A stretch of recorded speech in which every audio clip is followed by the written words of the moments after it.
राजस्थान के माननीय मुख्यमंत्री आदरणीय भजनलाल जी शर्मा जी, राजस्थान भाजपा के प्रदेशाध्यक्ष माननीय श्री मदन राठौड़ जी, राजस्थान सरकार के उप मुख्यमंत्री माननीय प्रेमचंद्र बैरवा जी, भाजपा मीडिया के प्रदेश संयोजक श्री प्रमोद वशिष्ठ जी एवं पधारे हुए समस्त पत्रकार बंधुओं, आज की प्रेस ब्रीफिंग के लिए मैं एक ऐसे राजस्थान की शख्सियत को आमंत्रित करना चाहता हूं जिनके मजबूत नेतृत्व में पहली बार किसी सरकार ने अपने घोषणा पत्र की 50% से अधिक घोषणाएं एक ही वर्ष में पूरी कर ली।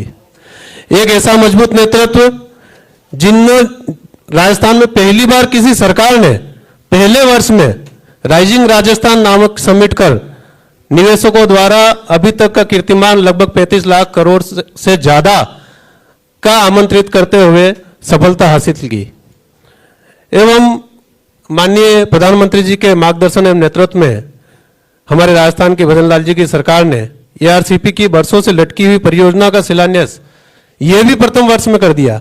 ऐसे अनेकानेक काम है जिनका वर्णन करना काफी लंबा है, इसीलिए राजस्थान की जनता अब माननीय भजनलाल जी को राजस्थान का भागीरथ भजनलाल जी कहने लगी है।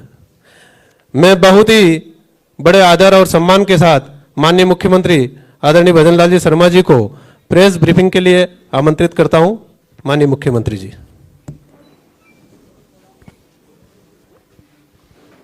सभी को नमस्कार।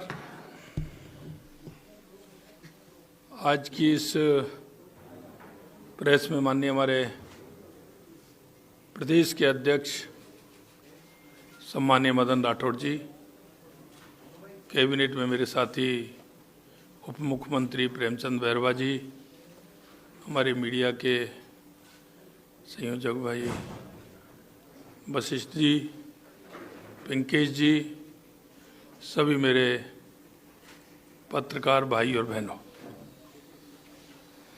आपने देखा होगा एक विषय है जिसमें चाहे दिल्ली में विपक्ष हो चाहे राजस्थान में विपक्ष हो, जो विपक्ष की भूमिका उनको निभानी चाहिए, विपक्ष उस भूमिका को नहीं निभा पा रहा है। और उन्होंने आज आपने देखा होगा जिस मुद्दे को लेकर के वो चल रहे हैं, यह मुद्दा तो आपको आजादी के बाद ही लेना चाहिए था, लेकिन आपने देखा होगा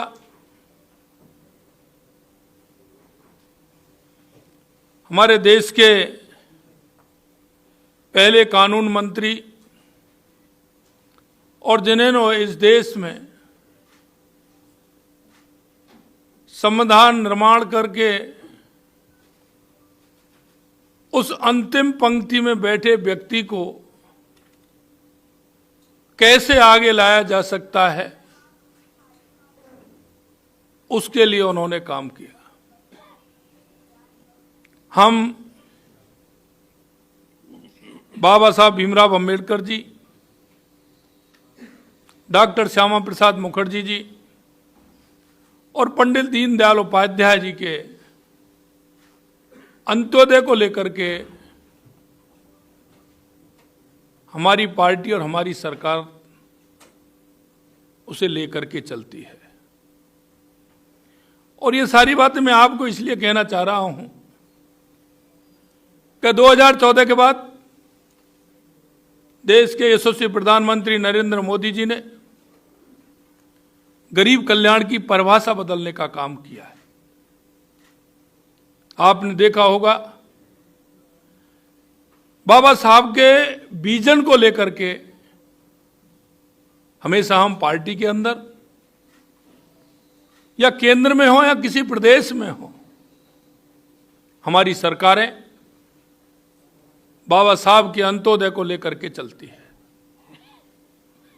मैं कहना चाहता हूं कि आज कांग्रेस जिस तरह का ढोंग कर रही है,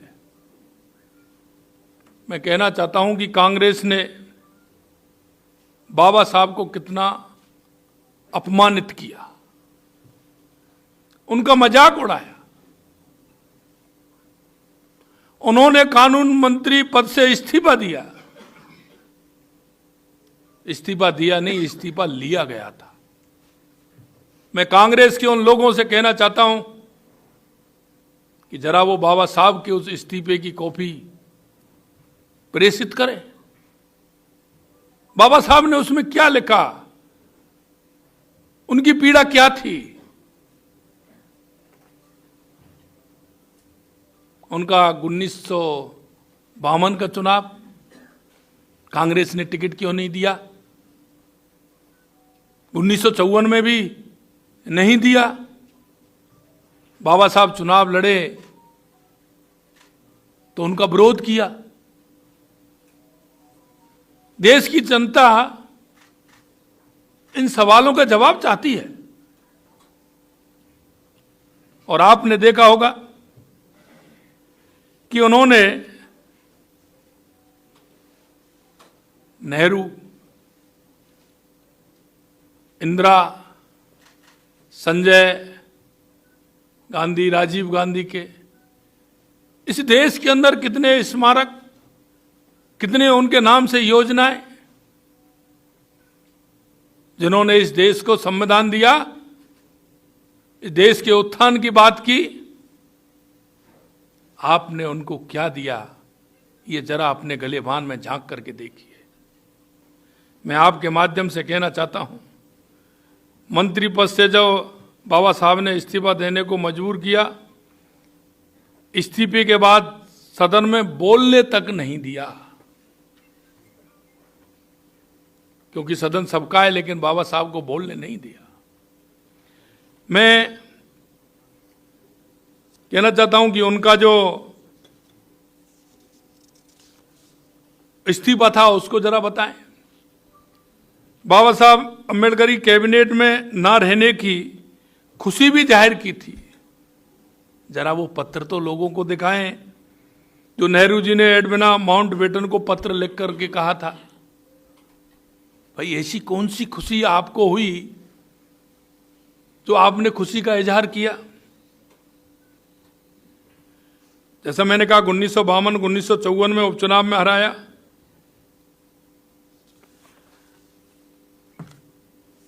कांग्रेस पार्टी इतने दिन तक शासन में रही,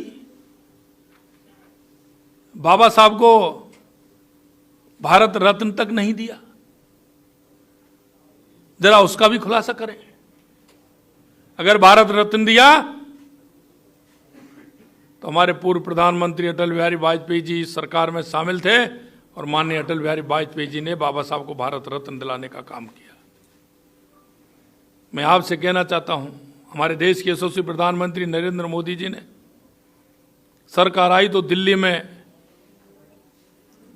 अंबेडकर सेंटर बना करके तैयार किया। लंदन में जहां बाबा साहब रहते थे उनकी स्मृति में, उनके जो निवास स्थान है उसकी स्मृति में वहां अंबेडकर हाउस बनाने का काम किया, अंबेडकर स्मृति बनाने का काम किया। और मुझे सौभाग्य मिला कि मैं अब की बार जब लंदन गया तो बाबा साहब के उस स्मृति पर जाने का मौका मिला और मैंने वहां श्रद्धांजलि अर्पित की।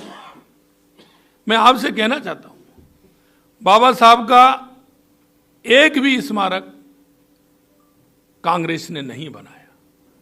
पंच तीर्थों का निर्माण देश के यशस्वी प्रधानमंत्री नरेंद्र मोदी जी ने किया, जबकि पूरे देश भर में, जैसा मैंने आपको बताया, नेहरू, इंदिरा गांधी, संजय गांधी, राजीव गांधी के नाम से सैकड़ों स्मारक, अस्पताल, सड़कों के नाम रख दिए गए। आज वो किस तरह से ढिंढोरा पीट रहे हैं। भाई आपको देश की जनता ने नकार दिया, आप देश की जनता के साथ आपने कितना धोखा किया। कांग्रेस ने हमेशा झूठ और लूट का सहारा लिया। कांग्रेस ने हमेशा जाति धर्म की राजनीति की। कांग्रेस ने हमेशा भ्रष्टाचार की राजनीति की। मैं कहना चाहता हूं, आपने देखा होगा संसद के अंदर किस तरह से राहुल गांधी ने धक्का मुक्की कर सांसदों को गिरा दिया। मान सकते हैं आप युवा हैं, लेकिन उन सांसदों को किस तरह से आपने गिराया, उनको किस तरह से बेइज्जत किया, महिलाओं को बेइज्जत करने का काम किया। मैं कांग्रेस पार्टी से इतना कहना चाहता हूं कि वो कुछ तो शर्म करें। देश का संविधान जिन्होंने, सामाजिक अधिकार जिन्होंने सशक्त बनाने का काम किया, आप उनके नाम से जिस तरह से काम कर रहे हैं ये ठीक नहीं है। और इसमें अगर आपको करना है तो बाबा साहब देश के महानायक हैं, उनको बीच में लाने की कहां आवश्यकता पड़ रही। लेकिन जिस तरह से कांग्रेस कर रही है, तोड़ मरोड़ करके, माननीय हमारे गृह मंत्री जी के उस भाषण को किस तरह से कर रही है, आपने भी देखा होगा, उससे पहले भी देखा होगा, बाद में भी देखा होगा।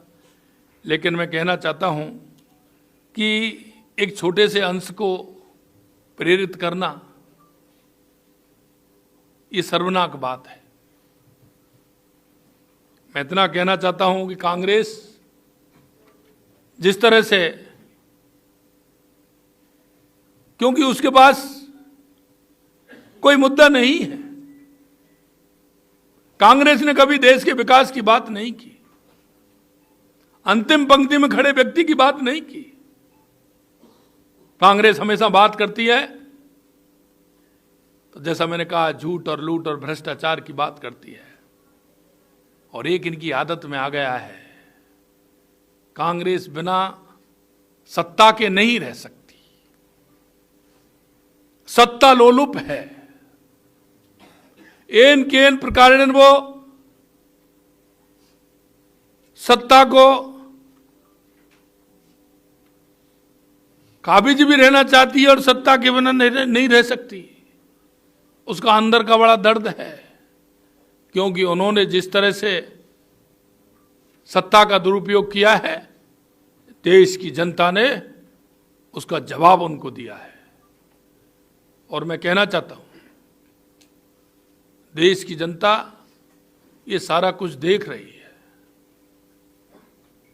आने वाले समय में जनता इसका भी जवाब देगी। मैं आपके माध्यम से यही कहना चाहता हूं कि बाबा साहब भीमराव अम्बेडकर जी जैसे महापुरुष को इस तरह से आप जो राजनीतिक के उसमें ला रहे हैं, ये ठीक नहीं है।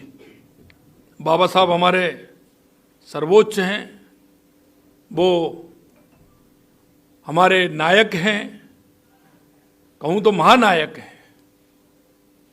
बाबा साहब ने इस राष्ट्र को दिशा देने का काम किया है।